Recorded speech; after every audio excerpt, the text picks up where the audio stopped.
ആയി കഴിഞ്ഞാൽ നമുക്ക് ഉപകാരം എന്ന് മനസ്സിലായി. ബാംഗ്ലൂർ ചർച്ച് സ്ട്രീറ്റിൽ നിന്ന് ഡയറക്റ്റ് സെല്ലിങ്ങിന് ഇറങ്ങി. അതായത് പോക്കറ്റ് സ്പ്രേ, പെർഫ്യൂംസ് ഐറ്റംസ് കസ്റ്റമേഴ്സിന് ഡയറക്റ്റ് സെയിൽ ചെയ്യാം.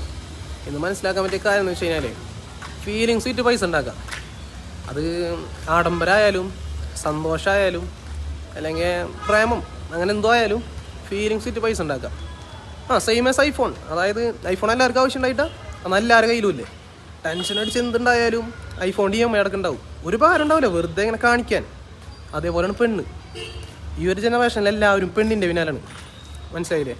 ഫെബ്രുവരി 14 വാലൻറ്റൈൻസ് ഡേ ആയിട്ട് പെണ്ണിനായിട്ട് വരും. പോക്കറ്റിൽ നിന്നൊക്കെ ലോൺ എടുത്തിട്ടായിരിക്കും പെണ്ണിനായിട്ട് വരണേ. പക്ഷെ പെണ്ണിന് വേണമെന്ന് പറഞ്ഞു കഴിഞ്ഞാൽ നമ്മളെ പ്രൊഡക്റ്റ് സ്മെല്ല് ചെയ്താണ് എന്തായാലും വാങ്ങും. കാരണം പ്രത്യേകം ഫീമെയിൽ എഡിഷനൊക്കെ ഇറക്കിയിട്ടുണ്ട്. അപ്പോൾ നല്ല ക്വാളിറ്റിയുള്ള സ്മെല്ലാണ് എന്തായാലും വാങ്ങും.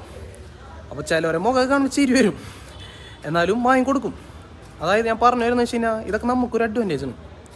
അതായത് ഫെബ്രുവരി 14 കപ്പിൾസും പെണ്ണിൻ്റെ പിന്നാലെ പോകുന്നവർക്കും, ഈ പെണ്ണിൻ്റെ പിന്നാലെ പോകുന്നവർക്ക് അറിയാം ഇത് 2 മാസം ഉണ്ടാവുള്ളൂ, അല്ലെങ്കിൽ ഒരു 90% റിലേഷനും ഈ ഒരു ജനറേഷനിൽ നിൽക്കൂല, പൊളിയും, എല്ലാവർക്കും അറിയാം. എന്നാലും പെണ്ണിന് വേണ്ടി പൈസ ചിലവാക്കും. അതുകൊണ്ട് ഏതെങ്കിലും SIP ഇടണമെങ്കിൽ ഒരു 3-4 കൊല്ലം കൊണ്ട് നല്ലൊരു എമൗണ്ട് ആക്കി ഇൻവെസ്റ്റ് ചെയ്യണമെങ്കിൽ തിരിച്ചു കിട്ടും. ഓക്കെ, അപ്പോൾ ഇതൊക്കെ നമുക്കൊരു അഡ്വാൻറ്റേജാണ്. അതായത് പെണ്ണിൻ്റെ പിന്നാലെ പോകുന്നവർക്കും വെറുതെ ഇങ്ങനെ ആഡംബരം കാണിക്കണം എന്നുള്ളവർക്കൊക്കെ ഒരു കാര്യമില്ല അതിങ്ങനെ ഇരിക്കണതൊക്കെ നമുക്കൊരു അഡ്വാൻറ്റേജാണ്. അതായത് നമ്മളുടെ മുന്നിൽ സാധ്യതകളുണ്ട്, നമ്മൾ ചിന്തിക്കേണ്ട പോലെ ചിന്തിച്ചാൽ മതി. ഓക്കെ.